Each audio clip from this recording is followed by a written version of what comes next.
Welcome to the Deep Dive. We're celebrating a true cinematic trailblazer today. Prabhas. Happy birthday, Prabhas. Happy birthday indeed. And there's no better way to celebrate than by taking a deep dive into how his career really marks a turning point in Indian cinema. I'm all in, especially if it involves epic battles and those intense stares he's known for. But seriously, when we say Indian cinema, most people think Bollywood. So how does Prabhas fit into that, or does he? That's the thing. For the longest time, Bollywood kind of overshadowed everything else. But other regions, like Telugu cinema, where Prabhas started, they had their own huge industries, massive stars, the works, but they rarely crossed over. Okay, so separate worlds. Where does Prabhas make his entrance? He starts out in 2002 with Iswar, but it's Varsham in 2004 that really puts him on the map. Varsham. I'm getting some vibes just from that name. Right. Think classic, over-the-top action romance, very typical of Telugu cinema at the time. That's where Prabhas starts to make his mark. But still within that regional bubble, right? So how do we get from those early films to this pan-Indian phenomenon everyone's talking about now? Varsham is super important because it shows off Prabhas' charisma, that action hero presence he's got. He follows it up with big hits like Chhatrapati, Bujigadu. Each one builds on the last, really cements his star power within the Telugu industry. So refining the formula but not breaking the mold just yet? Yeah, exactly. The ground hasn't shifted quite yet. But here's the thing. With each of those movies, Prabhas is building a dedicated fan base, winning awards. He's becoming the guy studios know they can rely on for a hit. This is all setting the stage for what's coming next. Which is, drumroll, Baahubali. You got it. 2015, Baahubali, the beginning, bursts onto the scene. I remember when this movie came out, it was inescapable. Everyone and their cousin was talking about it. And it's important to remember, this wasn't a Bollywood production. It's Telugu. Proudly so. Right, so not trying to fit into that mold. What was it about Baahubali that made it such a global thing? It's the turning point, right? It proved a film didn't need to be in Hindi, didn't need to follow the Bollywood playbook to resonate with a massive global audience. It was like, we're doing this our way and you're gonna love it. And people did. This epic, visually stunning, action-packed spectacle in Telugu captivated people.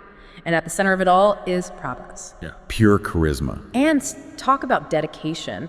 Prabhas dedicated close to 5 years of his career to those two Baahubali films, put everything else on hold, trained intensely for those action sequences.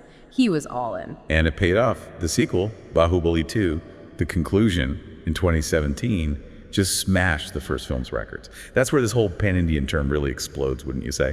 Absolutely. Baahubali was a statement. It shifted the power dynamics of Indian cinema. Suddenly, Bollywood wasn't the only game in town, and Prabhas. He became the face of this new wave of pan-Indian cinema, these films that could appeal to anyone, regardless of language or cultural barriers. And it's interesting how that on-screen persona, that warrior king, contrasts with who Prabhas is when he's not working. Right. You don't see him everywhere, like on every billboard or endorsing every product under the sun. Exactly. He's incredibly private. You won't see him doing a ton of endorsements, even though he could command a fortune for them. He's got that whole mysterious aura thing going for him. And that just adds to his appeal. It feels deliberate, like he lets his work speak for itself and people respect that. Plus, he uses his platform for good. It's true. We were talking about Baahubali and that whole phenomenon, but he's also known for his philanthropic work. Yeah, absolutely. And it's not just a surface level, look at me donating kind of thing. It seems more genuine than that. It does. He's consistently supported COVID relief efforts, environmental initiatives. He even adopted a huge chunk of forest land in 2020 in his father's name. This is someone who's actually trying to make a difference. That's pretty remarkable when you think about it. This action hero, commanding armies in one moment, and in the next, he's advocating for protecting trees. There's a nice contrast there. There is, and I think that's part of what makes him so intriguing. He's not just this one-dimensional action star. There's depth there, a sense of social responsibility that resonates with people, especially these days. It's like he's defying expectations on screen and off. Speaking of defying expectations, can we talk about those box office numbers? Because Prabhas and breaking records seem to go hand in hand. Oh, absolutely. We can't talk about Prabhas without talking about his impact on the box office.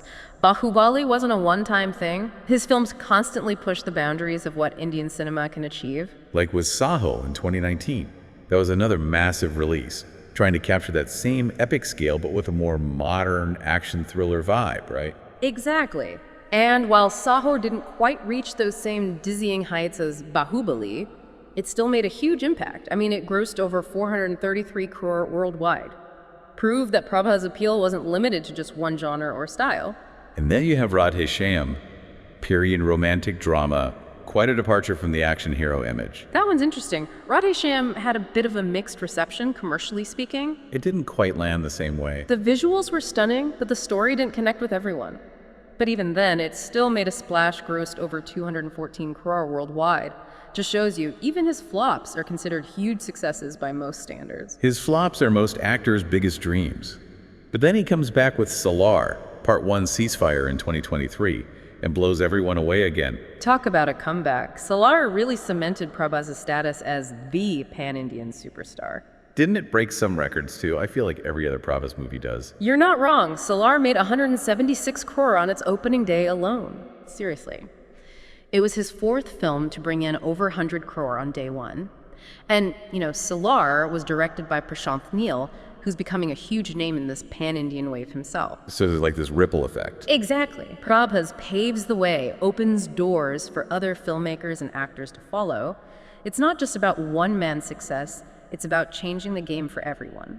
It's funny, when we talk about these box office numbers, these crazy record-breaking openings, it's easy to forget there's a real person behind it all. Right, like these aren't just numbers on a spreadsheet. We're talking about a guy who dedicated himself to this larger-than-life persona. And the physicality of it all.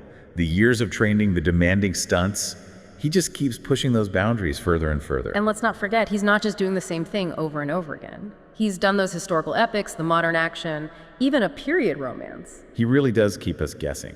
It's like he's trying to defy expectations, show everyone what Indian cinema can be. Absolutely. It's about pushing boundaries, showcasing the incredible talent and creativity within the industry, and it's clearly resonating. Oh, absolutely. Look at the number of pan-Indian productions popping up now, with those big budgets and actors crossing over from different regions. It's like you opened the floodgates. Prabhas really has become the face of this whole movement, a symbol of what's possible. So, to our listener, if you haven't experienced the world of pan-Indian cinema yet, there's no better place to start than with Prabhas himself. He's the trailblazer, the one who dared to dream big and ended up reshaping Indian cinema as we know it. He certainly gave us a lot to talk about today. Happy birthday, Prabhas! And to our listeners, thanks for joining us on The Deep Dive. We'll see you next time.